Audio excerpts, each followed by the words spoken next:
Hello guys, welcome back to my YouTube channel. I am Pratibha Bhandar. मैं फिर एक नया वीडियो लेके आई हूँ। जैसे कि आप सभी लोग जानते हो, अभी ओनली डीएमई की सीट्स तक आई है। ओके, अभी भी डीएचएस डीएमई से ऐड नहीं हुआ है और बहुत सारे बच्चे इस बात को लेके कंफ्यूज है कि हम लोग एग्जाम दे ना दे, या देते हैं तो हमारे साथ आगे क्या प्रोसेस होंगे, हम डीएचएस के लिए दे सकते हैं या नहीं। बहुत सारे डाउट्स है आप लोगों के। ओके, सो आज के वीडियो में मैं आपको डीएमई के बारे में पूरी जानकारी देने वाली हूँ कि डीएमई क्यों अच्छा है। ओके, सो मैं इसमें आपको सारे डीएमई की वो इम्पोर्टेंस बताऊंगी जो कि आपके लिए बहुत बेटर है जानना, जिसके थ्रू आप अगर डीएमई कॉलेज चूज करते हो तो आपके लिए एक बहुत अच्छा ऑप्शन हो सकता है और आपको इसके लिए रिग्रेट नहीं हुआ कि शायद हमने डीएमई नहीं डीएचएस लेना था। क्योंकि डीएमई में ओनली फीस की प्रॉब्लम है एंड डीएचएस में ये नहीं होता है, इसलिए सभी लोग ये चाहते हैं कि हम डीएचएस ले। ओके, पर ऐसा कुछ नहीं है। डीएमई और डीएचएस दोनों ही नॉर्मल है। थोड़ी फीस की प्रॉब्लम है तो मैं इस वीडियो में आपको क्लियर कर दूंगी कि डीएमई में आपको किस तरीके से फीस नहीं देना है। लाइक आपका ऐसा कुछ अदर खर्चा नहीं आने वाला है, तो आप मेरी वीडियो को पूरा जरूर देखें। इसमें मैं सारी इन्फॉर्मेशन डीएमई से रिलेटेड देने वाली हूँ। अगर आप डीएमई क्वालिफाइड कर लेते हैं तो आपके लिए कितना अच्छा होगा ये, इसकी सारी जानकारी आपको इस वीडियो में मिलेंगी। साथ ही अगर आप मेरे चैनल पे नए हैं तो चैनल को सब्सक्राइब जरूर कर ले और बेल आइकन दबा दे ताकि मेरे सारे न्यू अपडेट्स आप तक पहले पहुंच जाए। जैसे कि सभी लोग जानते हो कि मेरा ये चैनल ओनली पीएनएसटी यानी बीएससी नर्सिंग के लिए के रिगार्डिंग ही है और इसमें सारा यही अपडेट होती है, तो आप लोगों के लिए चैनल बहुत हेल्पफुल होगा। ओके, सो वीडियो को कंटिन्यू करते हैं। मैं इसमें आपको डीएमई की सारी जानकारी देती हूँ, किस तरीके से डीएमई बेटर है डीएचएस से और इसमें क्या थोड़ी मिस प्रॉब्लम से है, बाकी वो बहुत अच्छा है। ओके, सो स्टार्ट करते हैं। जैसा कि डीएमई में सबसे मेन ये आता है कि इसमें हमें फीस देनी होती है, तो मैं इसमें आपको फीस का बता देती हूँ कि कैसे और किस तरीके से देनी होती है। ठीक है, जो फीस है वो कुल टोटल बनती है फर्स्ट ईयर अगर आप कर, जैसे ही आपका होता है आपकी काउंसलिंग हो जाती है, आपको कोई पर्टिकुलर कॉलेज मिल जाता है, लाइक आपको इंदौर का मिल गया। ओके, देन इसके बाद आपकी जो फीस वाला इसके बाद जैसे फीस सबमिट होती है तो इसमें वे टोटल आपसे 28,000 रुपए फीस मांगते हैं एक ईयर की। 1 ईयर की आपसे ओनली 28,000 रुपए लेते हैं, जिसमें 25,000 उनकी फीस होती है। ईयरली फीस 25,000 होती है। देन 1,000 उनका कंप्यूटर का फीस होता है। देन 500 उनकी कॉजन मनी होती है। ओके, इसके अलावा जो 1,500 रुपए होता है वो उनका होता है ट्रांसपोर्ट का होता है सारा। ठीक है, जो कि आपको यहाँ से हॉस्पिटल यानी आपका ट्रेनिंग सेंटर कहीं है तो यहाँ से आपको हॉस्पिटल ले जाएंगे एंड जिस तरीके से आपकी ट्रेनिंग होती है, अदर कम्युनिटी विजिट होता है, तो ये सारा ओनली 1,500 रुपीज में। ओके, सो इतना ज्यादा नहीं है ये। इसके बाद ओनली इसमें फीस की बात आती है जो टोटल आपको 28,000 लगती है। इसके बाद जो होती है ईयरली जैसे ही बढ़ता है, सेकेंड ईयर में थोड़ी कम हो जाती है, लाइक 26 देना पड़ता है। उसके बाद थोड़ी कम हो जाती है क्योंकि कुछ जो पैसे फर्स्ट ईयर में लगते हैं वो आगे नहीं लगते। ओके, तो इस तरीके से आपको ओनली 28,000 रुपए देना है, जो कि इतना ज्यादा नहीं है। और हाँ, बहुत सारे लोग होते हैं जो मतलब एफर्ट नहीं कर पाते हैं कि हाँ ये भी ज्यादा है लाइक, पर उनके लिए ये है कि देखो आप लोगों को 3,500 रुपए पर मंथ मिलता है। ठीक है, जो कि एक साल का समथिंग 42,000 रुपए होता है और वो आपसे एक साल का ओनली 28,000 रुपए ले रहे हैं। तो ये कोई बड़ी बात नहीं है कि आप ये पे नहीं कर सकते। हाँ, आपको फर्स्ट ईयर में थोड़ी प्रॉब्लम आ सकती है, पर अगर आप जैसे सेकेंड ईयर में जाने वाले हो, फर्स्ट ईयर की जितनी भी स्कॉलर आती है 3,500 पर मंथ मिला के जैसे भी, तो आप उसे जमा करके रख सकते हो, जो कि आपकी नेक्स्ट ईयर की फीस हो सकती है। ओके, तो इस तरीके से डीएमई में आप सारा फीस का कोई प्रॉब्लम नहीं आएंगे आपको। तो ओनली बात फीस की आती है, तो ये एक तरीके से प्लस पॉइंट ये है कि आपको फीस वो जितनी आप देते हो उससे कई गुना ज्यादा रिटर्न मिल जाता है। ठीक है, तो फीस को लेके आप बिल्कुल भी चिंता मत करो। इसके बाद सेकेंड बात आती है कि आपको ये है कि देखो आप डीएमई से करते हो तो आप लोगों को ये लग रहा है कि इसमें परमानेंट जॉब मिलेगी या नहीं। ठीक है, तो इसमें जॉब को लेके आप एकदम फ्री रहो, क्योंकि जो डीएचएस की काउंसलिंग जिस तरीके से होती है सेम ऐसी ही डीएमई की काउंसलिंग होती है। ठीक है, ये भी आपको गवर्नमेंट पोस्टिंग ही देते हैं, किसी तरीके की कोई प्राइवेट नहीं होता है। ऐसा कभी नहीं होता है कि आपको किसी प्राइवेट हॉस्पिटल में जॉब करनी पड़ेगी। ठीक है, तो आपकी गवर्नमेंट पोस्टिंग पक्की है। तो ये तो 2 प्लस पॉइंट इसके हो चुके। ओके, अब इसके बाद डीएमई क्यों और अच्छा है, जो कि अगर आप डीएचएस नहीं करते हो डीएमई करते हो, अगर आप डीएमई कॉलेज से अपना बीएससी नर्सिंग करते हो तो ये क्यों बेस्ट है, ये सारा मैं आपको आगे बताती हूँ, जिसमें मैं शुरुआत से बताती हूँ। ठीक है, जैसे कि आपकी काउंसलिंग हुई उसके बाद आपका फर्स्ट स्टेप जो होता है आपको उस कॉलेज में जाके सेट होना। लाइक आपको सबसे पहले आप काउंसलिंग के बाद जाते हो तो आपको सबसे पहले हॉस्टल दिखाया जाता है, ठीक है। सबसे मेन ये कि जो भी कॉलेज आपको मिलेगा वो बहुत अच्छे शहर में होगा, ठीक है। पहला तो ये, जैसे कि इंदौर ग्वालियर स्पेसिफिक कॉलेजेस है, मैंने आपको इसका वीडियो भी बना के दे दिया है कि डीएमई कितने कॉलेज है और कहाँ कहाँ है और किस किस तरीके से इनकी फीस है या जो भी है ना, तो ये वीडियो मैं पहले ही बना चुकी हूँ। अगर आपको नहीं देखा होगा तो डिस्क्रिप्शन में लिंक रहेंगी, आप वहां से देख सकते हो, ओके, कि कितने कॉलेजेस है और कहाँ कहाँ है। तो जैसा कि जो कॉलेजेस है वो स्पेसिफिक जगह लाइक इंदौर का लेते हैं हम, इंदौर, भोपाल, ग्वालियर, सागर, सब जगह, ठीक है। तो हम इंदौर का मानते हैं, तो इंदौर बीचों बीच में पड़ता है हमारे एमपी में, वहाँ बहुत अच्छा कॉलेज है, एमआई कॉलेज है, ठीक है।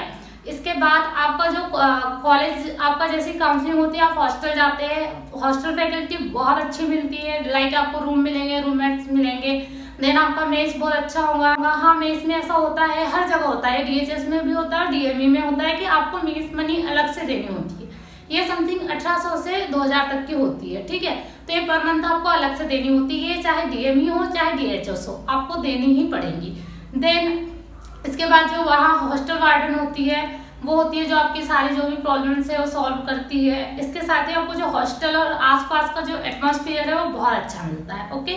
तो चूंकि ये शहर में होता है तो आपको किसी तरीके की कोई प्रॉब्लम नहीं होती है इस तरीके से, ओके ना। ट्रांसपोर्ट में यानी घर बार आने जाने में भी नहीं होती है, बहुत सारी जो प्रॉब्लम्स होती है, जैसे आपका कहीं और हो गया, डीएचएस के जो कॉलेजेस है वो बहुत अलग अलग है, आउटसाइड में है, ठीक है। तो अगर आपका उधर हो जाता है तो बहुत दूर दूर पड़ता है वो चीजें, तो बहुत सारी प्रॉब्लम्स क्रिएट होती है। तो डीएमयू के जो कॉलेजेस है मेन शहरों में है तो आपको इसमें बिल्कुल प्रॉब्लम नहीं होगी। सो ये हो गया हॉस्टल की बात, ओके।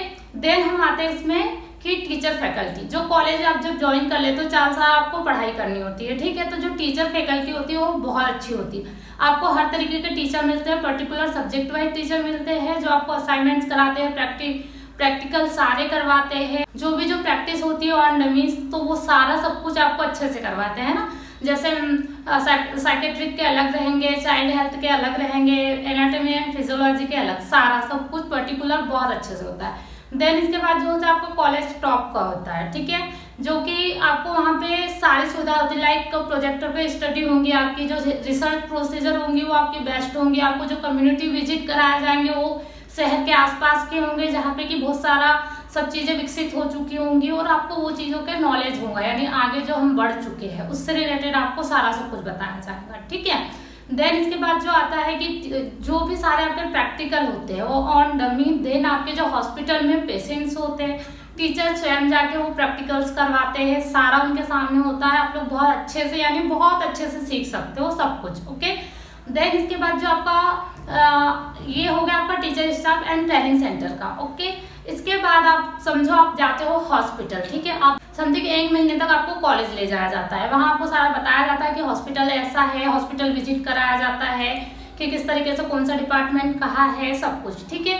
इसके बाद आपकी जो एक एग्जाम होता है, ठीक है, वो हर जगह पर्टिकुलर डीएचएस में भी होता है, डीएमई में भी होता है, वो एग्जाम क्लियर करना होता है, आप वो कर लोगे आसानी से, कोई प्रॉब्लम नहीं आती है। देन इसके बाद आपको शपथ वगैरह दिलाई जाती है कि हाँ नर्सिंग के लिए है और सारा सब कुछ, ठीक है। उसके बाद आपको हॉस्पिटल्स में ज्वाइनिंग दी जाती है।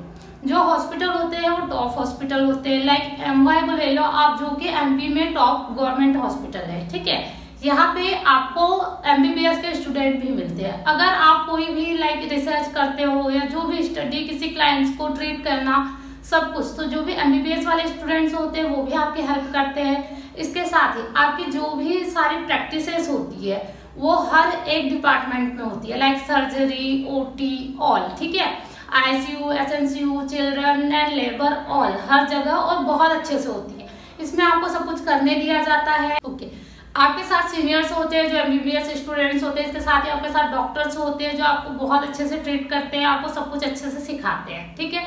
इसके साथ ही आपको जो ट्रेनिंग एंड जो स्टडी मटेरियल होता है, जो रिसर्च मटेरियल होता है, वो बहुत इजीली अवेलेबल हो जाता है, क्योंकि आसपास बहुत सारी ऐसे लैब होती है या बहुत सारी ऐसी लाइब्रेरीज होती है जहाँ पे आप लोगों को सब कुछ अच्छे से मिल जाता है। साथ ही जो कॉलेज की लाइब्रेरी होती है वो भी बहुत अच्छी होती है, हर एक चीज अवेलेबल होती है, सारी बुक्स आपको वहाँ अवेलेबल हो जाएंगी। ऐसा नहीं है कि आपको बहुत ज्यादा परचेज करना पड़ेगा, अलग अलग राइटर्स की बुक होती है। बहुत सारी प्रॉब्लम्स आती है जब आप इंटर कर लेते हो ना नर्सिंग में, उसके बाद लाइक आपको अलग अलग राइटर से पढ़ना पड़ता है और जो टीचर पढ़ा रहे हैं वो अलग हो जाता है, ऐसा बहुत सारा होता है, ठीक है। असाइनमेंट्स बहुत सारे लिखने होते हैं, तो ये इन सारी चीज़ों में आपको बहुत अच्छे से हेल्प मिलती है डीएमई कॉलेजेस में, क्योंकि यहाँ पे सारी जो फैकल्टी होती है वो बहुत अच्छी होती है और टॉप की होती है। लाइक कि आपको हर एक चीज़ अवेलेबल होती है, यहाँ आपको कहीं जाना नहीं पड़ता है लेने के लिए, ठीक है।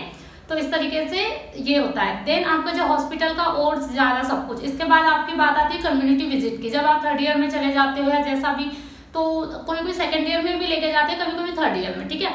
तो जो आपको कम्युनिटी विजिट कराया जाता है वो आसपास का एरिया होता है, रूरल है, अर्बन, जो भी सारा।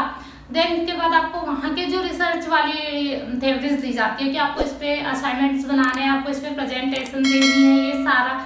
तो ये सारे मटेरियल भी बहुत इजीली अवेलेबल हो जाते हैं। ये सारी बातें डीएचएस में भी कॉमन होती है, पर जो लेवल होता है इसका ये डीएमई में ज़्यादा अच्छा होता है डीएचएस के अकॉर्डिंग, ठीक है। इसलिए डीएमई बहुत बेस्ट कॉलेज होता है। इसके बाद जो आपको विजिट कराया जाता है मेंटल हॉस्पिटल्स में, लाइक 3rd ईयर में या 2nd ईयर में, जिस भी ईयर में ले जाए, तो आपको 1 महीने के लिए ले जाया जाता है या 15 दिन के लिए ले जाया जाता है, जब मेंटल हॉस्पिटल में आपको ले जाया जाता है। देन वहाँ के जो मरीज होते हैं या जो पेशेंट्स होते हैं उनको आपको देखना होता है कि इनकी एक्टिविटीज क्या है, इनको कौन सी बीमारी है, कौन सा डिसऑर्डर ऐसा है जिसके कारण ये ऐसे हो गए, या उनकी पुरानी लाइफ में ऐसे कौन से उन्हें शॉक लाइक मिले जिसके कारण ये ऐसे हो गए, यानी बहुत सारे ऐसे रिसर्च प्रोसीजर बनती है। देन इसमें सबसे प्लस पॉइंट ये होता है कि आपका जिस भी सब्जेक्ट में ज़्यादा इंटरेस्ट है, जिस पे आप रिसर्च कर रहे हो या जो भी, बीएससी नर्सिंग के बाद सबसे मेन होता है एमएससी करना, ठीक है। जो एमएससी नर्सिंग करते हैं उसमें आप ट्यूटर बनते हैं, ठीक है। एंड अदर चीज़ों में भी आप जा सकते हैं, लाइक हॉस्पिटल में किसी बड़े पद के लिए भी आपको चुना जा सकता है एमएससी करने के बाद, ठीक है। तो जब आप किसी अच्छे संस्थान से या किसी अच्छे जगह से आप करते हो बीएससी नर्सिंग, लाइक इंदौर से कर रहे हो, सो आपके बहुत ज़्यादा चांसेस होते हैं कि आप आगे जो एमएससी करते हो उसमें आपको बहुत अच्छा सब्जेक्ट मिल पाता है। एंड आपका जो सिलेक्शन प्रोसेस होती है वो पहले हो जाती है, ठीक है। लाइक आपने फॉर्म भरे हैं, आपका भी हो गया, एंड अदर डीएचएस वालों का हुआ या अदर जगह से हुआ, पर उसमें आपको ज़्यादा प्राथमिकता दी जाती है कि आपको अच्छा स्टूडेंट समझ के वो पहले आपका करवाते हैं, है ना। तो इसमें आपको ये सारी चीज़ें बहुत मायने रखती है कि आप कितने अच्छे कॉलेज से पढ़े हो, आपके परसेंटेज क्या है, आपका सारा जो स्टडी, आपका जितना नॉलेज है वो किस तरीके का है, आपका हॉस्पिटल नॉलेज क्या है, हर एक चीज़ मायने रखती है, ठीक है। तो आप जितनी अच्छी जगह जाओगे उतने अच्छा नॉलेज पाओगे, उतना अच्छा एटमॉस्फेयर मिलेगा, उतना अच्छा आपका एटीट्यूड बनेगा, हर एक चीज़ को लेके आप पॉजिटिव रहेंगे और बहुत अच्छा समझ पाओगे, ठीक है। तो जो डीएमई कॉलेजेस है ये सारे एमबीबीएस कॉलेजेस के रिगार्डिंग ही आपकी बीएससी नर्सिंग करवाते हैं के थ्रू बोला जाए तो, ठीक है। लाइक कि जो भी जहाँ भी एमबीबीएस कॉलेज है वहाँ आपके बीएससी नर्सिंग कॉलेज होंगे, तो आपको हर एक फैसिलिटी मिलेगी। लाइक जो एमबीबीएस वाले स्टूडेंट्स हैं उनसे थोड़ा लो मिलेगा, क्योंकि हम लोग बीएससी नर्सिंग कर रहे हैं, हम सिर्फ उतनी पढ़ाई करेंगे, ठीक है। पर जो भी आप पढ़ोगे वो आपको बहुत अच्छे से होगा, जो भी आप प्रोसीजर करोगे बहुत अच्छे से होगा, जो भी प्रैक्टिकल्स होंगे वो सारा बहुत अच्छे से होंगे, ठीक है। तो ये डीएमई का हुआ कि डीएमई इसलिए बहुत अच्छा है। आप जब भी अगर आपका डीएमई में होता है तो आप बहुत अच्छे स्टूडेंट हो, आप लकी हो कि आपका डीएमई में हो रहा है। देन अगर आपका होता है तो आप ऐसा बिल्कुल भी ना सोचे कि नहीं मुझे तो डीएचएस ही चाहिए, क्योंकि डीएचएस से ज़्यादा बेटर डीएमई है। बात आती है ओनली फीस की, तो फीस कोई इतनी ज़्यादा नहीं है कि आपको 1 लाख 2 लाख ऐसे भरना पड़ रहा है। लाइक एमबीबीएस में जो गवर्नमेंट होने के बाद भी आपको इतनी फीस चुकानी पड़ती है ना। तो ऐसा तो हमारे इसमें बिल्कुल नहीं है। 28,000 रुपये है तो ये इतनी ज़्यादा फीस नहीं है। देन इसके साथ ये जो फीस है वो आपकी जो स्कॉलरशिप या स्टाइफंड जो मिलती है आपको पर मंथ, उसमें आपका सारा काउंट हो जाता है, आपको उससे ज़्यादा ही वो पे कर देते हैं। तो आप लोगों को बिल्कुल इस बात से नहीं डरना है कि नहीं अगर डीएमई में मेरा हो जाता है तो डीएचएस के लिए मैं क्या करूँ। तो अगर आपका डीएमई में होता है तो आप इजीली डीएमई में ले सिलेक्शन, देन आप अच्छे से पढ़ाई करें, क्योंकि ये आपके लिए ब्राइट फ्यूचर के एक बहुत अच्छा पॉइंट हो सकता है कि आप आगे बहुत अच्छी प्रोसेस कर सकते हो। सो गाइज, तो ये सारी प्रॉपर्टीज जो मैंने डीएमई कॉलेजेस की है वो आपको इस वीडियो में पूरी बहुत अच्छे से बता दी। आई होप आपको ये समझ आएंगी कि अगर चूज करना चाहते हो, अगर आप कंफ्यूज भी होगी डीएमई ले या डीएचएस की कब काउंसलिंग होगी, कैसे क्या होगा, और हमारा डीएमई में हो गया तो क्या होगा, लाइक जो भी। तो अगर आप माइंडली फ्री है कि हाँ मनी की कोई प्रॉब्लम नहीं है, ऐसा वैसा हम तो दे ही देंगे या जैसा भी, तो आप सबसे अच्छा यही होगा कि आप डीएमई कॉलेज चूज करें। आपको किसी तरीके की कोई प्रॉब्लम नहीं आएगी, सब कुछ बहुत अच्छा होगा। इसके अलावा आपके जो भी क्वेश्चंस होते हो आप मुझे कमेंट में और पूछ सकते हैं डीएमई से रिलेटेड। देन आप लोग बहुत सारे लोग हैं जो मुझे कांटेक्ट नंबर मांग रहे हैं कि मैम आप कांटेक्ट नंबर दे दीजिए। तो आई नो कि आप लोगों को भी ये पता होगा कि अगर मैं कांटेक्ट नंबर देना थोड़ा प्रॉब्लम भी क्रिएट कर सकता है, इसलिए मैं कांटेक्ट नंबर नहीं दे रही हूँ अपना कहीं भी। देन अगर आपके जो भी प्रॉब्लम्स है आप मुझे इंस्टाग्राम, मैंने अपनी आईडी भी आपको बता दी है, मेंशन कर दी है, तो आप उस पर मुझे मैसेज कर सकते हैं पर्सनली। आपके जो भी आपके डाउट्स हो आप मुझे मैसेज करके बता दें, मैं आपको उसका रिप्लाई जरूर दूंगी। साथ ही आप कमेंट्स भी बता सकते हैं, मैं उसका रिप्लाई दूंगी।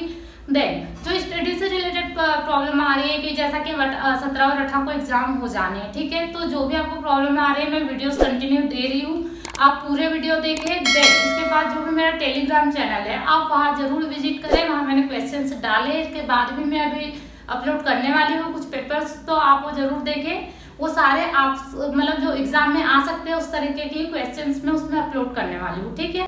सो आप मेरे टेलीग्राम चैनल को जरूर सब्सक्राइब कर ले और आई होप ये वीडियो आपके लिए बहुत हेल्पफुल रहा होगा। सो ऐसे ही नए वीडियो देखने के लिए आप मेरे चैनल को सब्सक्राइब जरूर कर लेना और सारे आपके हेल्प के लिए होंगे। तो थैंक यू फॉर वॉचिंग।